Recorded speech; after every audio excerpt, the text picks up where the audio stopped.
जय हिंद मेरे प्यारे बच्चों। तो आपके लिए हम लोग क्लास 9 का आज पहला हम लोग क्लास लेके आ चुके हैं, जो एकदम जीरो से आप लोग को शुरू करेंगे हम लोग, और एक एक क्वेश्चन हम लोग करेंगे। तो आइए देखा जाए पहला आपका क्वेश्चन आपके लिए क्या लेकर आया है। देखिए कह रहा है कि नीचे दिए गए कथनों में सत्य और असत्य कथनों की पहचान करें। देखिए प्रश्नवाली जो है वो प्रश्नवाली 1 के 1 का पहला क्वेश्चन में दिया है कि सत्य असत्य को आपको पहचानना है। इसके लिए बोला है कि प्रत्येक पूर्णांक एक परिमेय संख्या है।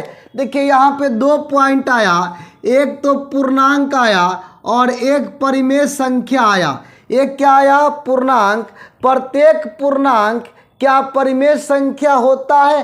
तो देखिए आपको जानना है कि पूर्णांक क्या होता है और परिमेय संख्या क्या होता है।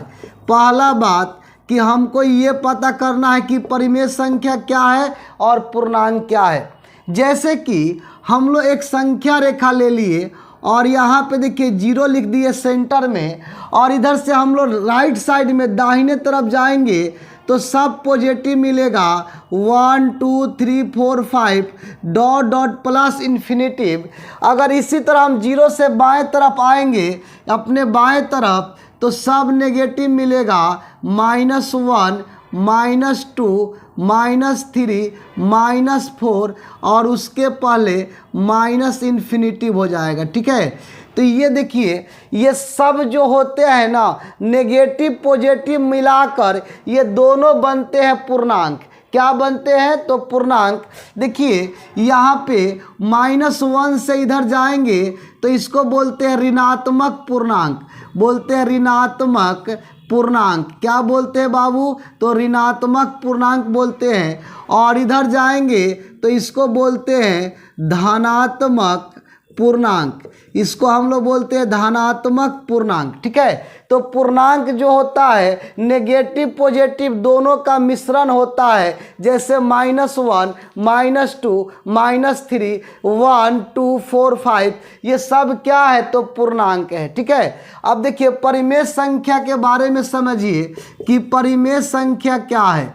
तो देखिए परिमेय संख्या क्या होता है कि वैसी संख्या जिसको p/q के रूप में लिखा जा सके, जहाँ q नॉट इक्वल टू 0 हो, उसको परिमेय संख्या बोलते हैं।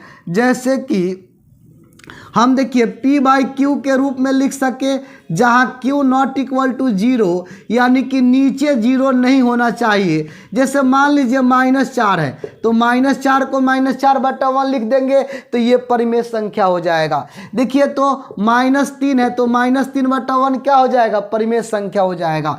-2/1 परिमेय हो जाएगा। -1/1 परिमेय हो जाएगा। यहाँ तक कि 0 भी परिमेय हो सकता है, क्योंकि 0/1 क्या हो गया? ये भी परिमेय होता है क्योंकि q 0 नहीं है। उसी तरह 1 2 3 4 5 100 ये सभी क्या है? परिमेय है। तो परिमेय का मतलब समझ गए कि वैसी संख्या जिसको p/q के रूप में लिखा जाता है, जहाँ q 0 नहीं हो, उसको परिमेय बोलते हैं। यानी जितने भी पूर्णांक हैं उस सभी परिमेय होता है। जितने भी पूर्णांक हैं क्या होता है? परिमेय होता है। तो आपसे कथन किया कि प्रत्येक पूर्णांक एक परिमेय संख्या है। क्या प्रत्येक पूर्णांक एक परिमेय संख्या भी है? बिल्कुल सही, ये सत्य है बाबू। ये क्या है? सत्य है, क्योंकि प्रत्येक पूर्णांक जो है ना, प्रत्येक पूर्णांक एक परिमेय संख्या भी होता है। जितने भी पूर्णांक हैं ये सब नेगेटिव पॉजिटिव सब क्या होता है? परिमेय संख्या होता है। तो पहला कथन क्या है? सत्य है। चलिए अगला क्वेश्चन को हम लोग देखते हैं 2 नंबर। चलिए 2 नंबर क्वेश्चन में हमसे देखिए बोला है कि प्रत्येक भिन्न एक परिमेय संख्या है। अब यहाँ से आपको भिन्न के बारे में जानना है। देखिए भिन्न क्या होता है यहाँ समझिए। भिन्न का मतलब देखिए किसी भी संख्या को आप बटा के रूप में लिखते हैं तो वो भिन्न कहलाता है। जैसे कि 2/3 भिन्न हो गया, 4/1 भिन्न हो गया। 2 भी भिन्न है क्योंकि 2 को 2/1 लिख सकते हैं। तो भिन्न का मतलब क्या होता है, तो जो अंश और हर के रूप में लिखा जाता है वो भिन्न होता है। और परिमेय संख्या भी तो वैसा ही होता है, जिसको p/q के रूप में लिखेंगे q 0 नहीं होगा तो वो भी क्या कहलाएगा, परिमेय संख्या। तो हमसे बोला है प्रत्येक भिन्न एक परिमेय संख्या है।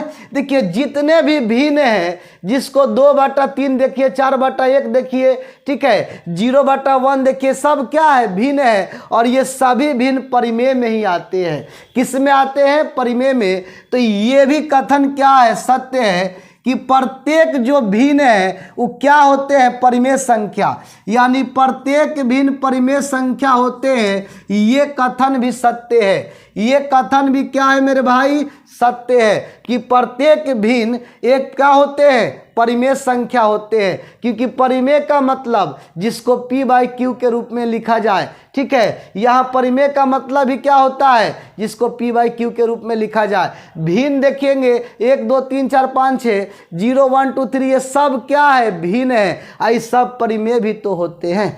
चलिए अगला क्वेश्चन हम लोग देखते हैं। 1 2 के बाद हम लोग तीसरा नंबर पे आते हैं। बोला है कि प्रत्येक प्राकृत संख्या एक पूर्ण संख्या है। अब देखिए यहाँ पे मुद्दा आता है कि पूर्ण संख्या के बारे में समझ ले। देखिए पूर्ण संख्या क्या होता है समझिए। पूर्णांक समझ चुके हैं, अब आपको हम पूर्ण संख्या बताएंगे। पूर्ण संख्या और एक और होता है प्राकृत संख्या, ये दोनों को समझिए। देखिए प्राकृत संख्या क्या होता है, तो गिनती के संख्या को हम लोग बोलते हैं प्राकृत संख्या।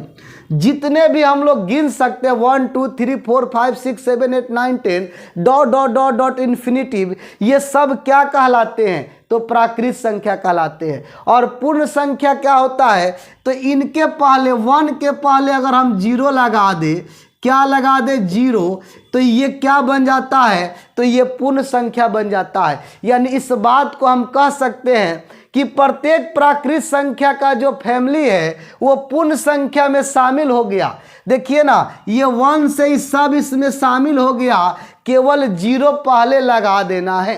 अब यहाँ पे देखिए स्टेटमेंट में बोला कि प्रत्येक प्राकृत संख्या एक पूर्ण संख्या है।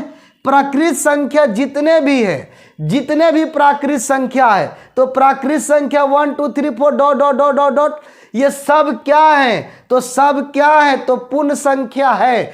बिल्कुल सही है, ये जितने भी प्राकृत है पूर्ण में आ गया, तो ये भी स्टेटमेंट सही है। यानी ये जो बोल रहा है ये भी सत्य है कि प्रत्येक जो है प्राकृत संख्या एक पूर्ण संख्या होता है बाबू, ठीक है। चलिए अगला क्वेश्चन में आते हैं हम लोग।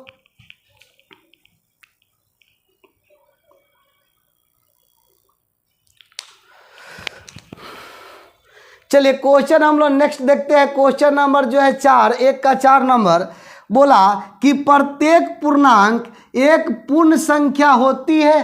देखिए आपसे बोला प्रत्येक पूर्णांक, पूर्णांक को देखिए और पूर्ण को देखिए। पूर्णांक को देखिए, पूर्णांक यहाँ लिखे हैं, ये -1 -2 1 0 3 4 5 ये सब क्या है, तो पूर्णांक है। और जबकि पूर्ण क्या होता है, तो 0 1 2 3। तो क्वेश्चन में बोला है कि पूर्णांक पूर्ण होगा, तो पूर्णांक तो नेगेटिव में भी होता है और पॉजिटिव में होता है। और पूर्ण जो होता है केवल 0 1 2 ये केवल पॉजिटिव होता है। तो क्या सभी पूर्णांक पूर्ण होगा? जी नहीं मेरे भाई, ये बातें असत्य है। क्यों असत्य है? क्योंकि नेगेटिव में पूर्ण नहीं होता है, नेगेटिव में पूर्ण नहीं होता है, जबकि पूर्णांक नेगेटिव पॉजिटिव दोनों होता है। तो राइट आंसर क्या होगा, तो असत्य है। चलिए अगला क्वेश्चन देखेंगे हम लोग। ई नंबर बोला है कि प्रत्येक पूर्ण संख्या एक प्राकृत संख्या होती है। देखिए प्रत्येक पूर्ण संख्या, कौन संख्या, पूर्ण संख्या। तो पूर्ण संख्या यहाँ पे है, पूर्ण संख्या।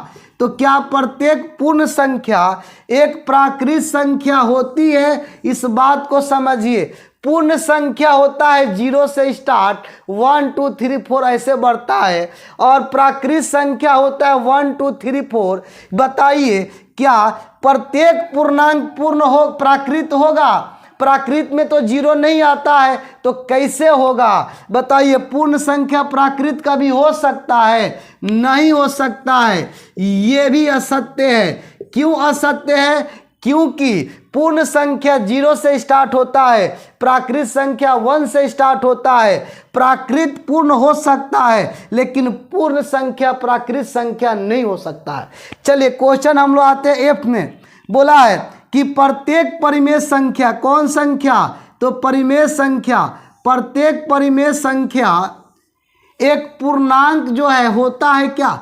प्रत्येक परिमेय संख्या, परिमेय संख्या देखिए जिसको p/q के रूप में लिख सकते हैं, उस सब क्या बनता है? q 0 नहीं होना चाहिए, वो परिमेय होता है। अब पूर्णांक क्या होता है? तो पूर्णांक जो होता है नेगेटिव पॉजिटिव दोनों में होता है। तो हमसे बोला है कि बताइए प्रत्येक परिमेय संख्या पूर्णांक होता है क्या? परिमेय संख्या पूर्णांक कैसे होगा? क्योंकि परिमेय संख्या तो फ्रैक्शन में भी लिखाता है, जबकि पूर्णांक कभी फ्रैक्शन में लिख सकते हैं क्या?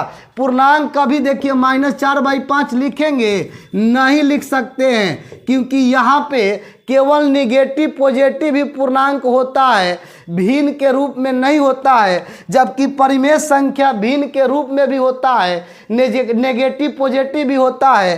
तो ये भी कथन असत्य है, ठीक है। और ये आपका आंसर हो गया। और अच्छा लगा हो तो हमारे चैनल को प्रियदर्शी क्लासेज को सब्सक्राइब कीजिए, शेयर कीजिए।